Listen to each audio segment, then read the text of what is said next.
Hi, this is not an official Love's Beginning video, but it does have something to do with healing.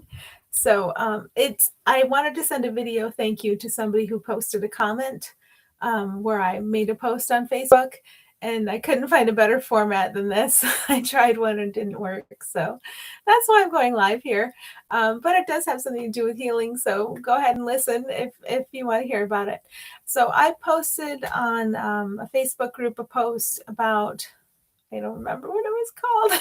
It was about learning from others how to see our true being and resonate in that, and how anybody is somebody we can learn from because we're all the same one. And somebody Rick posted in response to that a photograph and a comment. And both I found I got reactive to, not against Rick personally. I found fearful reactiveness springing up in me. Not too intensely, but it was definitely there, and I wanted to address it with my non-physical friends. So the photograph was Dr. Anthony Fauci, and then there was a big sign on the photograph and it said Dr. Nazi. And then there was a comment with it. And the comment was this: mass inoculation on a global scale, fear-mongering and control over the masses was exactly what I saw during the rise of Hitler's Nazi party. His eyes revealed that cold and senseless heart. So I found the little pings of reactivity springing up, and I'm kind of used to this routine. And I wanted to share with Rick that I wanted to thank him because he is the spark that helped me notice the reactivity and helped me work with my non-physical friends to be whooshed in through what is not real into what is real. I wanted to express my appreciation for that. But what I don't want to do is tell Rick, this is my healing path, so it should be yours and you should heal in this way. Not at all. I know you're a perfect being and you have your own path. All I want to do is extend that gratitude because I felt a lot of it for going through this process and getting help with my reactivity. So part of my usual song and dance when I feel reactive to something historical is I can seem to receive slices of, usually terror or guilt related to life experiences that are not this body's experiences.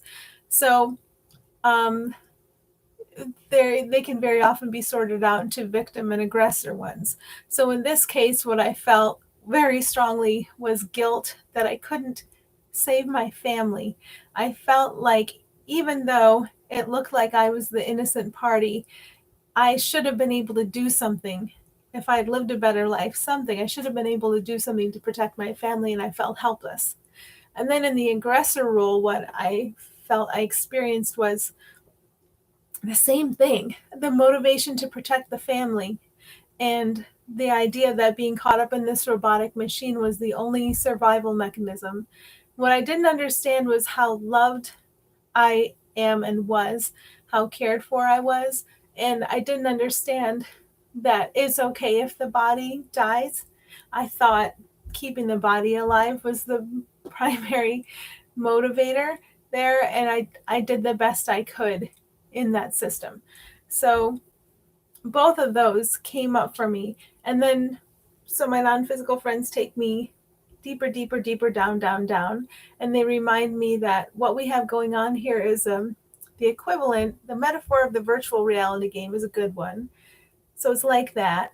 We're making our experience with thought, and we're forming it in many, many, many different ways.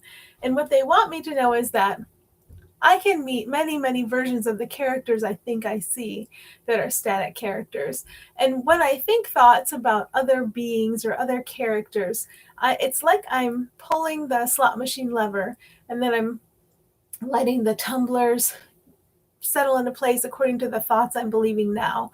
And then that's the version of the character I meet. That's the timeline that I step into. So I'm always meeting the characters at my request, no matter who they are.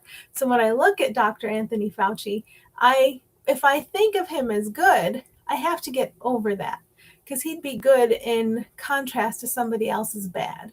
If I think of him as bad, I have to get over and through that, because I'd be thinking of him as bad in contrast to somebody else's good. So when I'm doing that, I'm not looking at the reality of us all. The reality of that being is a light being, and there's only one of us. I'm a light being. You're a light being. Rick is a light being. There's only one of us, and we cannot be separated up into characters, even though we're playing that game with thought. And we keep doing it. We keep getting confused, keep getting scared. But this is the time of healing now when we stop getting so confused and scared about it. And we see what we did in every lifetime, and we see that everything that seemed to come at us, I was never a victim of it. I wasn't a victim of that machine that seemed to overwhelm me or subdue me when I was on the aggressor side of that conflict. And I wasn't a victim of the machine that seemed to destroy me when I was on the victim side of that conflict. I ordered all of it up because of my thinking. Now, it's not my fault. It is not my fault. I have been very confused for a very long time, not knowing what I'm doing with thought. But I do know now. I know much better than I ever have before. And that's why it's very easy for my non-physical friends to take me by the hand and to say, look down, down, down, deep, deep, deep, through these roles you were playing, through this role you see outside of yourself, into the one light being we are, and allow that to shine forth. All you have to do is have the willingness to allow that to shine forth in every situation, through every character, no matter what seems to be going on around you. Just keep your head on straight, girl. That's it. That's what you got to do. And so I'm able to listen and hear and see and be so grateful for the one light being everybody is, for the one light being Rick is, for the one light being Anthony Fauci is, for the one light being I was as a victim, for the one light being I was as an aggressor. Didn't know what was going on, but I do know now. So I'm happy about that. And Rick, I don't want you to believe what I say or take that path to healing if it's not yours, because again, you're perfect and you have your own. I just want to thank you for being the spark and express my gratitude for how everybody's a spark. You can't do anything all day long, but think of sparks or meet sparks in the physical. That's all you're capable of doing, and all those sparks lead us to healing. I think that's it. Thanks a lot.